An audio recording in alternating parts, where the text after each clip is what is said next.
Ini Infinix Smart 8. Sudah 2 minggu ya saya menggunakan HP ini dengan harga jual mulai dari 1.099.000. Saya itu merasa kalau HP ini bisa banget di kelasnya ya. Buat saya di mana Infinix Smart 8 merupakan HP yang bisa saya bilang sih ini naik kelas ya dari HP Infinix Smart Series sebelum-sebelumnya. Walaupun begitu, selama menggunakan HP ini, saya tetap menemukan ya poin-poin yang biasa aja sih ya di HP ini. Nah, apa aja itu dan apakah Infinix Smart 8 menjadi HP yang layak untuk dibeli? Temukan jawabannya dengan menonton video ini. Halo semua, selamat datang di channelku bersama dengan saya AMG. Sebelum saya lanjut ke pembahasan seperti biasa ya, tiada pernah bosan, saya butuh nih dukungan dari kamu semua. Khususnya nih buat kamu yang belum subscribe, ayo dong support channel ini dengan menekan tombol subscribe. Dan untuk kamu semua yang menonton nih, jangan lupa juga menekan tombol like. Sebagai HP yang sudah naik kelas, Infinix bisa banget menghadirkan desain cakep pada HP 1 jutaan. Khususnya unit saya ini berwarna hijau pada back cover dan frame. Didominasi finishing matte membuat tampilan Infinix Smart 8 tidak terlihat sebagai HP murahan. Lalu sentuhan garis glossy menyatu membentuk kotak terlihat pas aja ya untuk menempatkan 3 buah lingkaran berisikan 2 buah kamera dan 1 LED flash. Kesan kokoh ini HP benar-benar terasa berkat finishing datar pada frame. Dalam paket penjualan, Infinix menyertakan hard case yang hanya bisa menutup bagian atas dan bawah frame. Ini sih bisa menjadi nilai plus dan minus. Nilai minusnya, model hard case seperti ini membuat ya hard case ini mudah tergores dan tidak terlalu melindungi HP, khususnya pada sisi kiri dan kanan frame. Nilai plusnya, kamu masih bisa merasakan frame di kiri dan kanan ya, sehingga ini masih tetap memberikan kesan solid di tangan. Sementara untuk di interface-nya sendiri, kalau buat saya sini nggak ada yang wah ya, terlihat biasa saja. Karena sudah banyak digunakan pada HP-HP di kelasnya ya dari brand lain. Misalnya ini kehadiran 1 buah speaker yang ditempatkan pada sisi bawah. Lalu di sisi kanan itu terdapat sensor sidik jari menyatu dengan tombol power. Yang bagusnya di sini buat saya, untuk respon sensor sidik jarinya ini termasuk kategori cepat dan akurat. Sementara untuk port USB Type-C bukan hanya bisa digunakan untuk mengisi baterai saja, tapi bisa melakukan transfer data melalui USB OTG. SIM tray yang dihadirkan ada 3 slot, yang menjadi keuntungan bagi mereka yang masih menggunakan 2 SIM tray dan 1 microSD bersamaan. Sekarang saya pindah ke bagian depan nih. Kehadiran layar model dot display membuat tampilan HP ini ya benar-benar terasa berbeda dan terlihat lebih kekinian ya dibanding HP dari brand lain di kelasnya, karena masih kebanyakan membawa model layar ya kayak setengah lingkaran atau istilahnya deodrop lah ya. Hanya saja kehadiran frame hitam mengelilingi layar ini kalau buat saya sih terasa cukup tebal ya. Dan jadi ini membuat kesannya ini terlihat biasa saja. Memang sih lama-kelamaan menggunakan HP ini ya kehadiran frame tebal itu tidak menjadi masalah ataupun tidak akan mengganggu. Mengenai kualitas layar yang dihadirkan buat saya ini sudah mampu memberikan kenyamanan dari sisi visual. Berkat luasnya ini 6,6 inch yang mampu memberikan tampilannya terlihat cukup lapang dengan panel IPS dan resolusi HD+ yang mampu memberikan tampilannya ini terlihat cukup tajam dengan warna cerah dan cukup padat. Tidak ketinggalan juga kehadiran refresh rate 90 Hz memberikan tampilannya ini terlihat lebih halus dibanding refresh rate 60 Hz saat saya hanya sekedar swipe layar. Lalu ada juga nih fitur Magic Ring, sebuah fitur ala-ala Dynamic Island pada iPhone yang akan muncul saat melakukan pengisian baterai, animasi face unlock, ada panggilan masuk, dan sebagainya. Satu saja saran saya buat Infinix ya untuk HP 1 jutaan mereka khususnya di Smart Series. Ayo dong lebih berani lagi dengan memberikan ataupun support sertifikasi layar Widefine L1 ya, jangan L3. Jadi dengan kehadiran L1 setidaknya ya mereka-mereka yang membeli HP murah seperti ini bisa menikmati streaming film melalui Netflix, HBO Go ataupun sejenisnya dalam kualitas HD. Kalau L3 sertifikasi Widefine L3 kan kualitasnya ya pasti apa ya, burik lah karena kualitasnya itu di bawah HD. Sekarang saya membahas di bagian softwarenya nih. Infinix Smart 8 menggunakan tampilan antarmuka XOS V13.0 yang sudah berjalan pada Android 13. Selama penggunaan saya tidak ada yang perlu dikeluhkan ya mengenai tampilan antarmuka. Dan selama menggunakan HP ini saya itu merasa terbilang banyak lah ya fitur-fitur yang harus dipangkas. Misalnya itu yang biasanya pada special function akan menemukan banyak fitur. Kali ini hanya ada 2 saja, yaitu Mefusion dan Magic Ring. Yang kedua, tidak ada yang namanya fitur split screen. Terus yang ketiga, untuk fitur yang namanya gesture terbilang minim. Salah satunya itu tidak ada fitur double tap to wake. Dan yang terakhir itu yang bisa saya bilang sih ini fitur andalan HP Infinix ya, yaitu Smart Panel juga absen di HP ini. Ya ini sebenarnya sih dengan beberapa fitur yang dipangkas ya ada plus minusnya lah ya. Minusnya sudah jelas tidak bisa menikmati ya fitur tersebut. Plusnya ya dengan absennya beberapa fitur tadi membuat kinerja HP ini terasa lebih ringan ya. Karena dengan chipset yang buat saya sih untuk 1 juta ini sudah termasuk kategori mumpuni.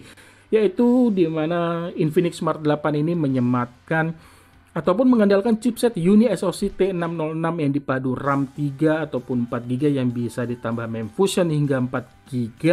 Terus ada juga storage-nya ini 64 dan 128 GB yang sudah menggunakan UFS. Ingat ya, ini menjadi hal yang penting. Ada loh HP 2 jutaan yang masih menggunakan eMMC.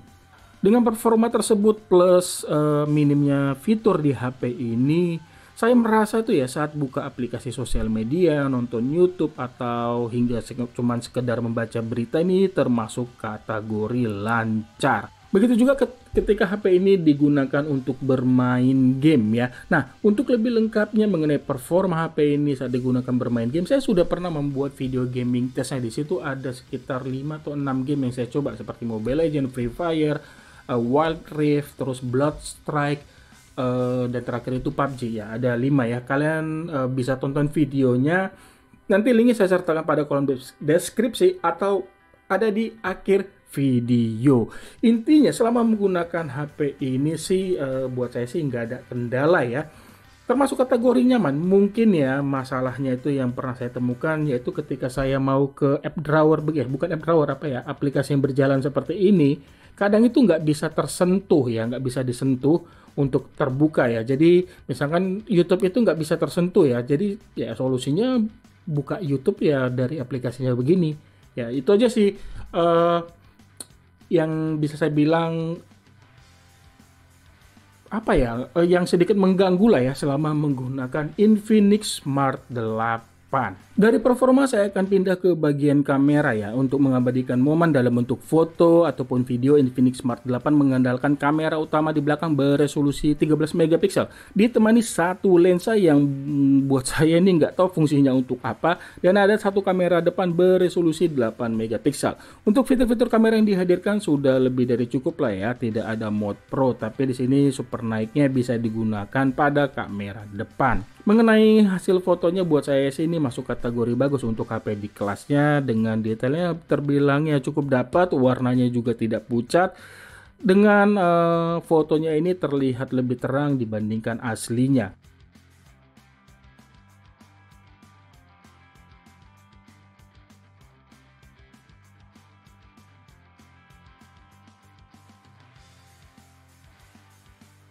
Kalau foto-foto di kondisi cahaya seadanya ini sih cukup saja. Detail fotonya pasti menurun tapi warna fotonya ini tetap terjaga.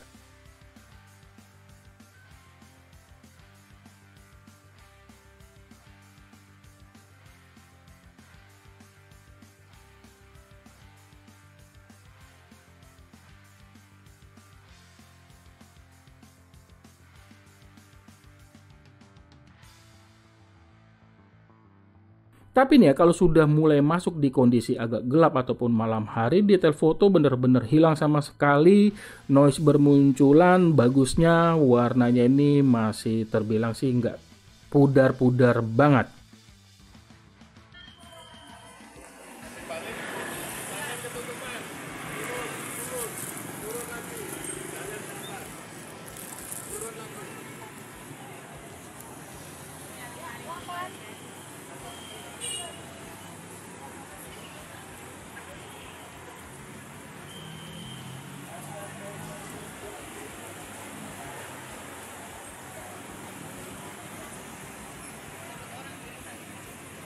In 300 meters.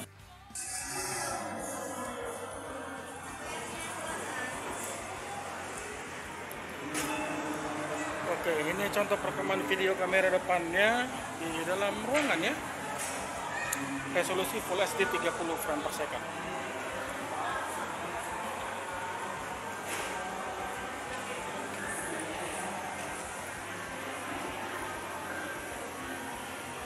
Urusan daya tahan, kapasitas baterai 5000 mAh buat penggunaan saya sih ini sudah termasuk lebih dari cukup atau terbilang bisa diandalkan. Penggunaan saya mampu menghasilkan screen on time 8 hingga 9 jaman ya. Bahkan untuk screen on time di 8 jam lebih ini, sebagian besar ini saya habiskan dengan bermain game saat saya buat video gaming test. Bagian yang terasa biasa saja dari HP ini pada pengisian baterai hanya support 10 watt saja.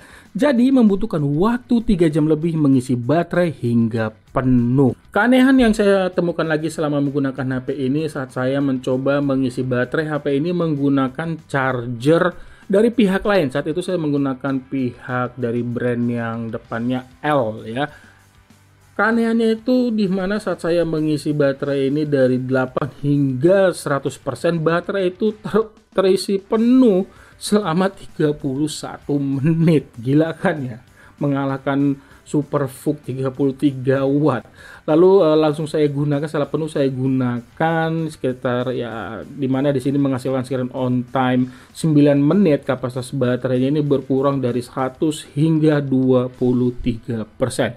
Buat saya sih ini aneh, saya nggak tahu masalahnya apa karena dari chargernya atau memang ini memang anti menggunakan charger. Tapi sih enggak ya, saya pernah menggunakan charger dari brand lain juga yang dayanya itu 18 watt, normal-normal aja ya. Yang artinya kalau kamu mengisi baterai HP ini menggunakan charger dari pihak ketiga, ya gunakanlah charger dan kabel data yang berkualitas. Info tambahannya buat kamu yang butuh NFC, Infinix Smart 8 ini tidak support. Sekarang masuk ke kesimpulannya. Kalau buat saya sih di harga 1 jutaan, Infinix Smart 8 memang di sini merupakan HP yang bisa banget. Khususnya di bagian desain, terus layar, terus performa ya. Sisanya untuk yang sisi lain terasa biasa saja. Jadi dengan penggunaan saya selama 2 minggu, saya tetap kok berani merekomendasikan Infinix Smart 8 menjadi smartphone yang layak untuk dibeli. Beli yang RAM 3 atau RAM 4, semua sesuaikan dengan kebutuhanmu. Kalau saya sih gak usah nanggung, langsung beli aja RAM 4 GB. Itu aja yang bisa saya bahas di video ini. Kalau mau punya pertanyaan, tulis saja ya pada kolom komentar di bawah. Terima kasih sudah menonton dan mohon maaf bila ada kekurangan di video ini. Jangan lupa lagi tekan tombol like jika kamu suka video ini. Sampai ketemu di video saya selanjutnya. Akhir kata saya pamit. Bye.